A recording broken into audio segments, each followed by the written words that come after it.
உணவு ஒவ்வாமை, அதாவது ஃபுட் அலர்ஜி அப்படின்னா என்னன்னா, நமக்குன்னு ஒரு நோய் எதிர்ப்பு அமைப்பு இருக்கு.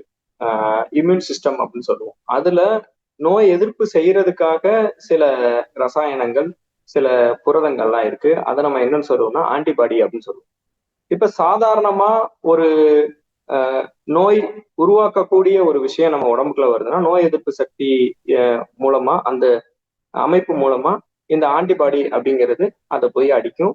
அது மூலமா நம்ம உடம்பு வந்து எந்த விதமான நோய் இல்லாம இருந்துக்கலாம்.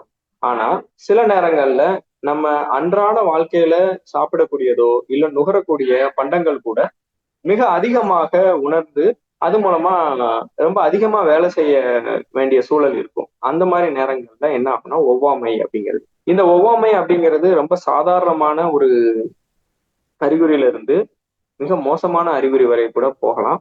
இதுக்கு முக்கியமா இந்த ஆன்டிபாடியிலேயே நிறைய வகையான ஆன்டிபாடி இருந்தா கூட இம்யூனோகுளோபுலின் அப்படிங்கிறது தான் இதுக்கு முக்கியமான காரணமா இருக்கு. மேலும் இந்த ஒவ்வாமையை நம்ம சாதாரணமா எடுத்துக்கிறத விட கொஞ்சம் அக்கறையோட நம்ம இத பார்க்கணும் அப்படிங்கிறதா இருக்கு. ஏன்னா இப்போ இந்த காலத்துல மிக அதிகமா உணவு ஒவ்வாமை அப்படிங்கிற கேசஸ் வந்துட்டு நமக்கு ரிப்போர்ட் ஆகிட்டாங்க. பொதுவாவே உணவு ஒவ்வாமையில மிக முக்கியமா நம்ம பார்க்க வேண்டிய உணவுகள் அப்படின்னு பார்த்தா பால் மற்றும் பால் ப்ராடக்ட்ஸ், அதாவது டைரி அண்ட் டைரி ப்ராடக்ட்ஸ், அதுக்கப்புறம் முட்டை, சோயா பீன்ஸ், அப்புறம் வந்து பாத்தீங்கன்னா கடல்வாழ் உயிரினங்கள், கிரஸ்டேஷியன் ஃபிஷ் அப்படின்னு சொல்லுவோம். ஃபிஷ்ல இருந்து வரலாம். அப்புறம் நட்ஸ்ல இருந்து சில பேருக்கு ஒவ்வாமை வரலாம். சில பேருக்கு வந்துட்டு வேர்க்கடலை இந்த மாதிரியான விஷயங்கள்ல இருந்து ஒவ்வாமை வரும். ஆனா உண்மையை சொல்லணும்னா யாருக்கு எது ஒவ்வாமையா இருக்கும் அப்படிங்கிறது ஒவ்வொருத்தரை பொறுத்து, அது அவங்களுடைய ஜெனடிக் செட்டப்பை பொறுத்து தான் இருக்கு. இல்ல கண்டிப்பா நீங்க ஒரு அலர்ஜி இருக்கக்கூடிய ஒரு மனிதருக்கு வந்துட்டு நீங்க கேட்டீங்கன்னா அவங்க ஒரு லிஸ்ட் வச்சிருப்பாங்க. எனக்கு இதெல்லாம் சேராது, இதெல்லாம் சேராது. அத அவங்க காலப்போக்குல அவங்க பிறந்ததுல இருந்து கொஞ்சம் கொஞ்சமா சாப்பிட்டு சாப்பிட்டு இது எனக்கு ஒத்துக்கல, இது எனக்கு வந்துட்டு வயிற்றை வந்துட்டு ஏதோ தொந்தரவு செய்யுது அப்படிங்கிறத வச்சு கண்டுபிடிச்சு வச்சிருப்பாங்க. இருந்தாலும் ஒரு மருத்துவ ரீதியா நம்ம கண்டுபிடிக்கிறதுக்கான சாதனங்கள் நம்ம கிட்ட இருக்கு. என்னன்னா ஸ்கின் பிரிக் டெஸ்ட் அப்படின்னு சொல்லுவோம். பொதுவான ஒவ்வாமை உருவாக்கக்கூடிய பொருட்களை நம்ம வந்து உடல்ல செலுத்தி அதுல எது வந்து ஒவ்வாமை உருவாக்குது அப்படிங்கிறத கண்டுபிடிக்கலாம். இது ஒரு வகையானதா இருந்தா, இன்னொன்னு என்னன்னு பாத்தீங்கன்னா ஓரல் சேலஞ்ச் டெஸ்ட் அப்படிம்பாங்க. அது என்னன்னா ஒரு ஹாஸ்பிட்டல்ல பேஷண்ட் வந்துருவாங்க. அந்த பேஷண்ட்க்கு வந்துட்டு இந்த ஃபுட் எனக்கு அலர்ஜி மாதிரி தெரியுது அப்படிங்கிறத அவங்களே சொல்லுவாங்க.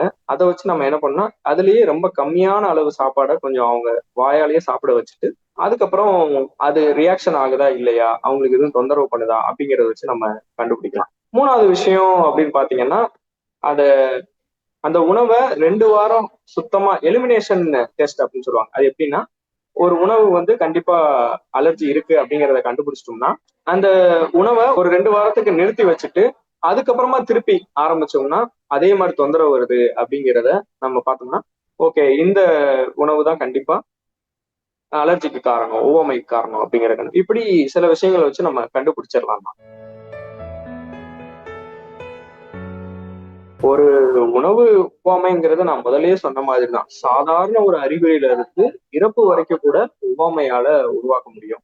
என்னென்ன வரும்னு பாத்தீங்கன்னா ஒரு வயிற்றுப்போக்கா இருக்கலாம், வாந்தியா இருக்கலாம், படபடப்பு வரலாம். அது போக நமக்கு என்ன வரலாம்னா அனாபிளாக்சிஸ் அப்படின்னு சொல்லுவாங்க. அது என்னன்னா உங்களுக்கு மூச்சு குழாய் எல்லாம் வந்துட்டு வீங்கி போய் அதனால அடைப்பு இருக்கலாம். அதே போல நமக்கு வந்து ரத்த அழுத்தம் அது வந்து ரொம்ப கம்மியாகி அவங்க மயக்க நிலைக்கு போனா உயிர் கூட இழந்து போகலாம். அது போல ரொம்ப முக்கியமா நம்ம அலர்ஜி அப்படின்னு சொன்னோம்னாலே ரொம்ப பேசிக்கான அறிகுறி என்னன்னு பாத்தீங்கன்னா தோல்ல இல்ல வாயை சுத்தியோ மூக்கை சுத்தியோ காதை சுத்தியோ முகத்திலேயோ கழுத்துலயோ தடுப்பு தடுப்பா உருவாகிறது வந்து மிக அடிப்படையான ஒரு அறிகுறியா இருக்கும். இது வந்து ஒரு எப்படி நம்ம சில காய்ச்சல்களை கண்டுபிடிக்கிறதுக்கு நிறைய டெஸ்ட் இருக்கோ அதே போலதான் இதுவும். ஒரு உணவு ஒவ்வாமையும் ஒரு பாக்டீரியல் இன்ஃபெக்ஷனையும் ஃபுட் டாக்ஸிசிட்டி ஃபுட் பாய்சனிங் இதையும் வந்துட்டு நம்ம வித்தியாசப்படுத்துறதே ரொம்ப கஷ்டமான ஒரு விஷயமா தான் இருக்கும். ஆனா சில அறிகுறிகளை வச்சு நம்ம ஓரளவு கண்டுபிடிக்கலாம். இப்போ ஒரு பாக்டீரியல் இன்ஃபெக்ஷன் இருக்கு, அதனால ஒரு பாக்டீரியானால வரக்கூடிய ஃபுட் பாய்சனிங் அதனால வருதுன்னா அவங்களுக்கு வந்து கண்டிப்பா வயிற்றுப்போக்கு இருக்கும். அந்த வயிற்றுப்போக்குல என்னன்னா ரத்த கசிவும் சேர்ந்து வரும். இதுல நம்ம அலர்ஜில வந்து அந்த மாதிரியான தொந்தரவுகள் பெருசா நம்ம பார்க்க முடியாது. மற்றபடி நம்ம கண்டுபிடிக்கிறது வந்து காய்ச்சல் ரொம்ப அதிகமா இருக்கும். பாக்டீரியல் இன்ஃபெக்ஷன் மூலமா வர்றதுனால. இதுல அந்த அளவுக்கு காய்ச்சல்லாம் வராது. இந்த 2 அறிகுறிகள் தான் நம்ம மேக்ஸிமம் பார்ப்போம். மற்றபடி அவ்வளவு ஈஸியா நம்ம கண்டுபிடிக்கவே முடியாது ஃபுட்னால வர்ற விஷயங்கள. அது நம்ம கிளினிக்கலா பார்க்கும்போது தான் தெரியும். நான் முதல்லயே சொன்னதுதான். என்னன்னா, ஆ ஒரு ஒரு சாதாரண ஒரு அறிகுறியில இருந்து உயிர் போகக்கூடிய நிலை வரை கூட வரலாம். என்னன்னா, அத நம்ம என்ன சொல்லுவோம்னா, அனாஃபிலாக்சிஸ் அப்படின்னு சொல்லுவோம். அனாஃபிலாக்டிக் ஷாக். அனாஃபிலாக்சிஸ் அப்படிங்கிறது ஒரு படபடப்பு தன்மையோட இருக்கக்கூடிய, அதே சமயத்துல அவங்களுக்கு மூச்சுக்குழாய் வந்து வீங்கி அவங்களால மூச்சு விட முடியாம போகலாம். அதே போல அவங்களுக்கு வந்து மொத்தமாவே அவங்களோட ரத்த அழுத்தமே ரொம்ப கம்மியா போய் அவங்க மயக்க நிலை கூட போகலாம். அது போக அவங்க என்னவா மாறலாம்னா, ஷாக் அப்படின்னு சொல்லுவாங்க. என்னன்னா மொத்தமாவே மயங்கி அன்கான்சியஸ் ஸ்டேட்க்கு போயிருவாங்க. அதை நம்ம ட்ரீட் பண்ணாம விட்டோம்னா உயிர் போகிற நிலைமை கூட வரலாம். இதை உடனே நம்ம வந்து கவனிச்சிடணும். உடனே நம்ம வந்து அட்ரினலினோ இல்ல மற்ற மருந்துகளோ கொடுத்து எவ்வளவு சீக்கிரமா முடியுமோ அவ்வளவு சீக்கிரம் இட்ஸ் மெடிக்கல் எமர்ஜென்சி. எவ்வளவு சீக்கிரமா முடியுமோ அவ்வளவு சீக்கிரம் நம்ம வந்து குணப்படுத்த ட்ரை பண்ணணும். இதை நம்ம என்ன சொல்லணும்னா ப்ரிவென்ஷன் இஸ் பெட்டர் தன் கியூர்னு தான் சொல்லணும் அலர்ஜியை பொறுத்தவரை. இப்போ உங்களுக்கு ஒரு ஒவ்வாமை இருக்குங்கிறத கண்டுபிடிச்சிங்கன்னா அதை தவிர்க்கிறது தான் இருக்கலையே புத்திசாலித்தனமான விஷயம். நம்ம ஒரு அலர்ஜி வருது, அதுக்கப்புறம் ஒரு ட்ரீட்மெண்ட் எடுக்கிறோம், திருப்பி ஒரு அதே சாப்பாடை சாப்பிட்றோம், அலர்ஜி வருது, ஒரு ட்ரீட்மெண்ட் எடுக்கிறோம் அப்படிங்கிற பட்சத்துல முதல் தடவை நம்ம ட்ரீட்மெண்ட் எடுக்கும்போது ஓரளவுக்கு கேட்கலாம். அடுத்த தடவை என்ன ஆகும்னா நம்ம நோய் எதிர்ப்பு அமைப்பு வந்து மிக வேகமாக செயல்பட்டு அதுல மெமரி செல்ஸ் எல்லாம் இருக்கும், மிக வேகமா செயல்பட்டு இன்னும் மோசமான விளைவுகளை உருவாக்கக்கூடிய நிலைமை ஏற்படுங்கிறதுனால நம்ம ஒரு தடவை வந்துருச்சு அப்படின்னாலே அது ஒவ்வாமையினால்தான் வந்திருக்கு அப்படின்னு கண்டுபிடிச்சிட்டோம்னா கண்டிப்பா அதை தவிர்க்கிறது தான் இருக்கலே புத்திசாலித்தனமான விஷயம். எப்பயுமே அதை தடுக்கவோ தவிர்க்கவோ தான் பார்க்கணும் தவிர நம்ம வந்து குணப்படுத்த முடியும் அப்படிங்கிற நினைப்புல அதை சாப்பிடுறது. பொதுவாவே இது நிறைய பேருக்கு நடக்கக்கூடிய விஷயம் தான். எஸ்பெஷலி என்னன்னா அவங்க இந்த ஃபாரினுக்கு போவாங்க. அப்படி இல்லைன்னா வேற நாடு வேற வகையான உணவுகளை நான் புதுசா வந்து முயற்சி செய்ய போறேன், அதை வந்து சுவைக்க போறேன் அப்படிங்கிற பட்சத்துல சில உணவுகள் அவங்களுக்கு சேராம போகலாம்.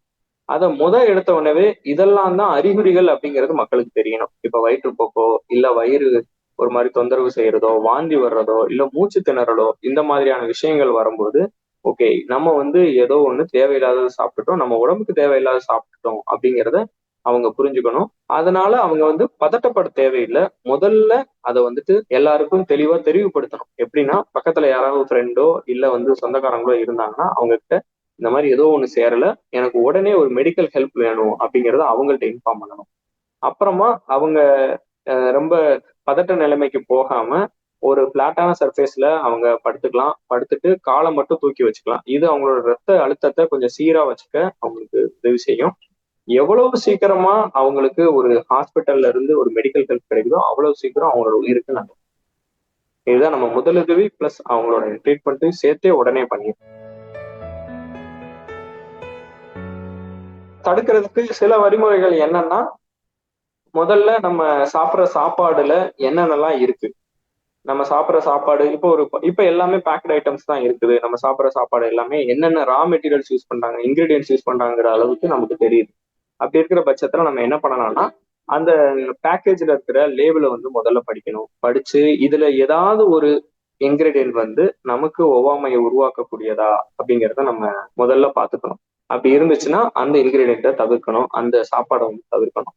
அதே மாதிரி ஏற்கனவே உங்களுக்கு தெரிஞ்சிருக்கும் இல்லையா, இந்த உணவு நமக்கு செட் ஆகாது, இந்த உணவு நமக்கு வந்து ஒவ்வாமையை உருவாக்குது அப்படின்னா அந்த உணவை வந்து நம்ம தவிர்க்க ட்ரை பண்ணணும்.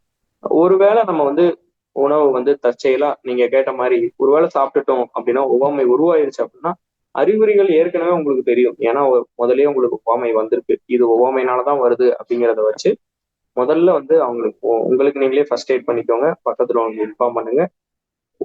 அது போக வேற பக்கத்துல இருக்கிறவங்கள்ட்ட எப்படி இன்ஃபார்ம் பண்ணணும், எவ்வளவு வேகமா இன்ஃபார்ம் பண்ணணுங்கிறதையும் முதல்லயே வந்து சொல்லி வச்சுக்கணும். எஸ்பெஷலி நம்ம இப்ப நான் சொன்னதுல நீங்க வெறும் உணவு ஒவ்வாமை கேட்டதுனால இதுலயே ஸ்பெசிபிக்கா ஒரு டிசீஸ் இருக்கு. அதை நம்ம வந்து சீலியாக் டிசீஸ் அப்படின்னு சொல்லுவோம். நார்மலா நம்ம வந்து கோதுமையோ இல்ல வந்துட்டு ஓட்ஸோ சாப்பிட்டா ரொம்ப நல்லது அப்படின்னு இப்ப இந்த காலங்கள்ல வந்துட்டு எல்லாருமே ஓட்ஸ் கோதுமைக்கு நிறைய பேர் மாறுறாங்க.